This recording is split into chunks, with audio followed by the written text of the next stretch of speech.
My name is Mark. I'm 44 now, and for more than a decade, I carried the weight of my parents' care on my shoulders. When my mom got sick and my dad started slowing down, my siblings were too busy to help. My sister had her own family, my brother had his career, and whenever I asked for support, they always had excuses. So, it was me. I was the one who drove Mom to her doctor's appointments. I was the one who picked up prescriptions, cooked meals, and handled bills. I was the one who sat by Dad's hospital bed when his heart condition got worse. I can still remember one night. I was sitting in a cold hospital chair, holding Mom's hand while she slept. My brother called. He said, "Hey man, I'd love to be there, but work is crazy right now. Can you handle it?" And of course I said yes, because I always said yes. For 10 years, I sacrificed everything, my social life, relationships, even career opportunities, because my parents needed me. And I never complained. I loved them, and I wanted them to feel cared for. But when my parents passed, the real shock came. I sat in the lawyer's office with my brother and sister, waiting for the will to be read. I wasn't expecting riches, but I did expect fairness. Instead, the lawyer's words cut me like a knife. Everything, the house, the savings, the investments, was left to my brother.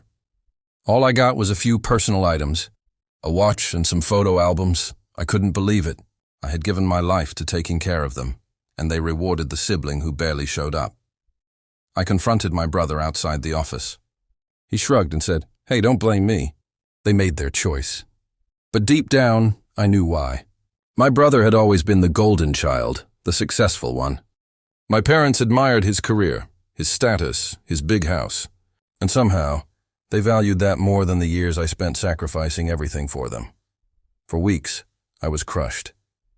I felt betrayed, not just by my parents, but by life itself.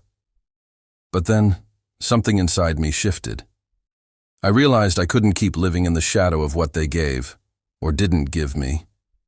I had to build my own path, my own future, on my terms. So I started over. I went back to school, got certifications, and built a career in IT. At first, it was tough. I was older than most of my classmates, I had less money, and I carried a lot of resentment. But slowly, things changed. I landed a good job, then a better one. I saved, invested, and worked harder than I ever had before. Within 10 years, I wasn't just stable, I was thriving. Meanwhile, my brother, the one who inherited everything, he blew it. Bad investments, reckless spending, poor decisions.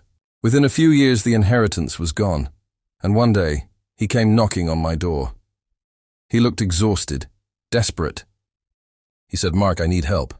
I don't know what to do anymore." I stared at him, remembering all the nights I carried our parents alone, all the sacrifices I made while he was too busy living his life.